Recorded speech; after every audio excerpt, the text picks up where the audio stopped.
Hello student, class 9th maths का talent text का ये क्वेश्चन है मैथ्स का। तो चलिए इसे सॉल्व करेंगे एंड ये आपके प्रीवियस ईयर में आया हुआ है। तो जो भी बच्चे इसकी प्रिपरेशन कर रहे हैं वो इन क्वेश्चंस को अच्छी तरह से प्रैक्टिस कर सकते हैं। तो देखिए, सिंप्लीफाई करना है √11, उसके अंदर फिर से √11 ऐसे करके ये 6 टाइम्स है ना। तो जब भी ऐसा हो ट्रिक भी बता दूंगी, बट फिलहाल इसको सॉल्व करके बता देती हूँ। तो देखो 11 में कितनी बार है ये, 11 6 टाइम्स है ना। तो अगर हम इसे पूरा कैलकुलेशंस करें तो सबसे पहले इस वाले 11 को देखें तो रूट का मतलब कितना पावर होता है, हाफ। तो इस 11 पे हाफ पावर है, ओके। उसके बाद ये मल्टीप्लाई में बीच में कोई साइन नहीं है। अब इस 11 पे ये हाफ, स्क्वायर रूट का मतलब हाफ, ये तो है ही, साथ ही साथ ये वाला हाफ भी है। तो यानी कि हाफ इंटू हाफ, दोनों हाफ मल्टीप्लाई हो जाएंगे ना, दोनों पावर्स है, हाफ और हाफ मल्टीप्लाई होकर 1/4 बन जाएगी इस वाले 11 पे। सेम ऐसे इस वाले 11 पे देखेंगे तो ये भी हाफ है, ये वाली हाफ भी है और ये वाली हाफ भी है। तो ये 11 पे 1/8 पावर बन जाएगा। इस वाले 11 पे 1/16 बन जाएगा। इस पे आपका 11 पे 1/32 एंड इस वाला 11 पे 1/64। कैसे? ये 1/2 1/2 1/2 1/2 1/2 1/2 यानी 1 कितना हो जाएगा 64, ओके। अब ये 11 बेस सेम है ना, तो आपको मल्टी बेस एक्सपोनेंट वाले रूल पता होंगे। अगर 11 बेस सेम है और मल्टीप्लाई है तो पहले 11 को तो एक बार लिख दो, यानी जितनी भी पावर्स है अगर मल्टीप्लाई है तो ये पावर प्लस में आ जाती है ना। अब आपको क्या करना है, इन ये पावर फ्रैक्शंस में है तो इनका एलसीएम लेना पड़ेगा। तो 2 4 8 16 32 64 का एलसीएम लोगे तो 64 आएगा, है कि नहीं। अब 2 में 64 सबको पता है कितने टाइम्स पे आता है, 64 32 टाइम्स पे। तो इसको 32 से मल्टीप्लाई करोगे तो ये 32 आ जाएगा। 4 में 64 कब आता है, 16 पे, है ना। तो इसको 16 1 ज़ा 16, ऐसे 8 में 8 8 8 8 8 टाइम्स आता है ना 64। तो इसको 8 से मल्टीप्लाई करो। 16 में 64 4 टाइम्स आता है तो 4 से मल्टीप्लाई कर दो, 4 आ जाएगा। 32 2 ज़ा होता है 64 तो 2 आ जाएगा। एंड 64 1 टाइम्स पे आता है तो 1 से मल्टीप्लाई करके 1 आ गया। तो आई होप सबको फ्रैक्शंस को प्लस करना तो आता ही होगा। इसके बाद आपको इसमें ये सब पावर्स जो आई है, जो आपको न्यूमरेटर ने प्लस कर दो 63 एंड अपॉन में 64 और 11 बेस तो था ही आपका। अब इसे आप ऐसे लिख सकते हो, 63 अलग कर दो एंड ये 64 को अगर मुझे अलग करना है तो ये 64 नहीं है, 1/64 है, ठीक है। तो ये हम लिख सकते हैं 63 इंटू 1/64। नेक्स्ट आपको, अब ये जब भी 1/समथिंग पावर होती है तो उसके लिए आप रेडिकल लगा सकते हो, ओके। 63 तो होल पावर है तो ये तो यहीं अंदर ही रहेगी, बट ये जो 1 पावर होती है, जब भी 1 पावर हो तो उसका रेडिकल लग जाता है। ये कितना है 64, तो 64 का रेडिकल आ जाएगा, ओके। तो ये आ गया 11 63 अपॉन, और रेडिकल कितने का है 64 का। तो ऑप्शन वाइज अगर देखें तो ये आपका फर्स्ट ऑप्शन मैच कर रहा है, ठीक है। सेकेंड थर्ड और फोर्थ में तो कुछ और वैल्यूज़ है। तो यानी कि आपका जो आंसर है वो क्या है, 11 63 अंदर और 64 का रेडिकल, ओके। तो इस तरीके से ये क्वेश्चन करना था। आई होप सबको समझ आ गया और ट्रिक से भी कर लो इस क्वेश्चन को। तो आपको दिख रहा है ना ये कितनी टाइम्स है, 6 टाइम है। तो ट्रिक क्या है इसमें, ये 6 टाइम्स है ना, तो यानी 6 टाइम का मतलब 1/2 1/2 1/2 यानी 64। तो रेडिकल आपको 64 का लगा लेना है और एक इसमें से कम कर देना, ठीक है। समझ आ गया, यहाँ अंदर एक कम हो जाएगा। तो ये इसका ट्रिक वाला क्वेश्चन, अगर आप ट्रिक से करना चाहते हो तो इसका आंसर फर्स्ट पार्ट आएगा। तो ये इसका आंसर है। आई होप सबको समझ आ गया होगा। इसके नेक्स्ट क्वेश्चन को देख लेते हैं। नेक्स्ट क्वेश्चन भी आपका प्रीवियस ईयर क्वेश्चन में से ही है।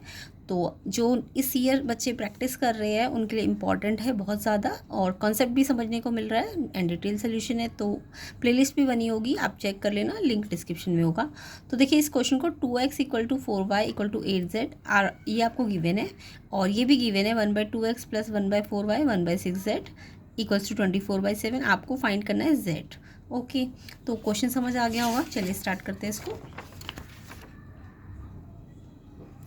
तो यहाँ पे हमारा ये भी गिवन है और ये भी गिवन है और फाइंड करना है z, ओके। तो अब आपको ये चीज़ गिवन है 2x 4y 8z। तो इसको आप कैसे कर सकते हो, ये 2 बेस है ना, तो आप इसे भी 2 बेस में ले आओ और इसे भी 2 बेस में ले आओ। तो 4 को कैसे लिख सकते हो, 2 की पावर 2 ना, 4 को कैसे लिख सकते हो 2 की पावर 2, ये तो ऑलरेडी 2 बेस पे है तो इसको लिख दो 2 की पावर 2, 4 होता है ना y, और इसके ऊपर y भी है, तो सामने सामने पावर होती तो मल्टीप्लाई हो जाएगी, यानी 2 बेस पे 2y पावर आ जाएगी। सेम ऐसे 8 को हम 2 की पावर 3 लिख सकते हैं, तो 2 की पावर 3 और z भी है इसमें पावर, तो 2 की पावर कितनी आ गई 3z, सामने सामने पावर मल्टीप्लाई हो जाएगी। अब आपको दिख रहा है बेस सबके सेम है ना, 2 बेस सबका ही है, तो जब बेस सेम होते हैं तो ये पावर और ये पावर तीनों पावर इक्वल हो गई ना, x 2y के भी बराबर है और x 3z के भी बराबर है। तो अगर x मैं कह रही हूँ इसके बराबर है तो x इसके भी इक्वल है, या फिर ये भी इसके इक्वल है, तीनों ही आपस में इक्वल है, ये x 2y और 3z ये तीनों इक्वल हो गए। तो x को आप 2y भी लिख सकते हो और x को 3z भी लिख सकते हो, है ना, ये इसके भी इक्वल है और ये इसके भी इक्वल है, या फिर ये इसके इक्वल है, तो आप कैसे भी कर सकते हो। तो मैंने x के रिस्पेक्ट में ले लिया x 2y और x 3z, तो यहाँ से अगर x 2y है तो y निकालते हो, अगर आप y को यहीं रखो तो 2 वहाँ जाके डिवाइड हो गया, यानी y आपका x/2 हो जाएगा, है ना, y क्या हो जाएगा x/2, क्योंकि 2 डिवाइड में चला गया। सेम ऐसे z क्या हो जाएगा, ये 3 डिवाइड में जाएगा तो z आपका x/3 हो जाएगा। समझ आ गया। अब देखो, अब आपको y x/2 और z x/3, आपको z फाइंड करना है क्वेश्चन में। अगर आप x फाइंड कर लेते हैं तो z भी फाइंड हो जाएगा।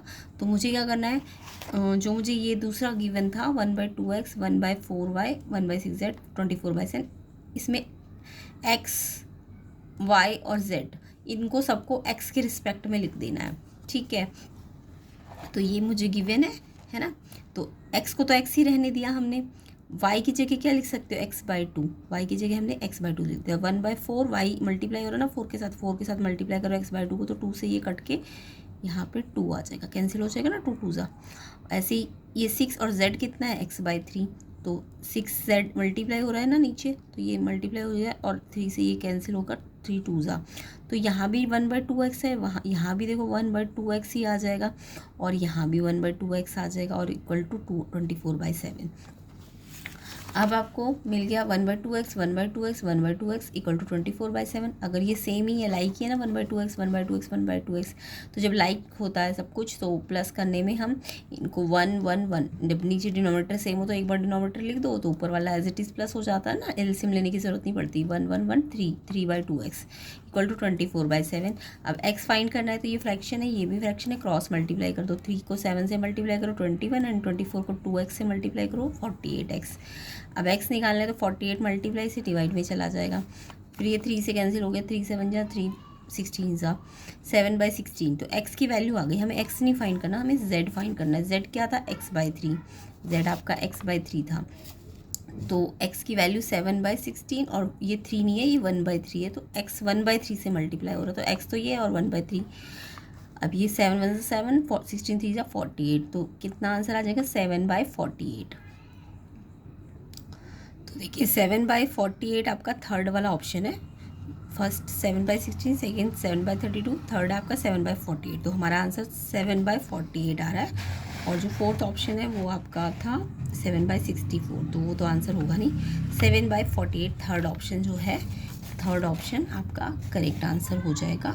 तो आई होप सबको ये क्वेश्चन भी समझ आ गया होगा। वीडियो को ज़्यादा से ज़्यादा शेयर कर देना, एंड आगे के क्वेश्चंस भी हम कर लेंगे कंप्लीट, प्लेलिस्ट चेक कर लेना, लिंक डिस्क्रिप्शन में होगा। एंड मैथ्स साइंस मेंटल जो मैथ्स है वो सब आपको यहाँ मिलेगा प्लेलिस्ट के अंदर। तो वीडियो को शेयर कर दो ज़्यादा से ज़्यादा, एंड चैनल में नए हो तो चैनल को सब्सक्राइब ज़रूर करना, एंड वीडियो को शेयर लाइक कर देना ज़्यादा से ज़्यादा। तो आई होप सबको ये कंसेप्ट भी समझ आ गया होगा, एंड कंसेप्ट समझने के लिए आप चैनल को सब्सक्राइब कर लेना, एकेडमिक का भी और कंपटीशन एग्ज़ाम का भी। तो आई होप सब बच्चे को ये क्वेश्चन भी समझ आ गए होंगे एंड कंसेप्ट भी समझ आ गए होंगे।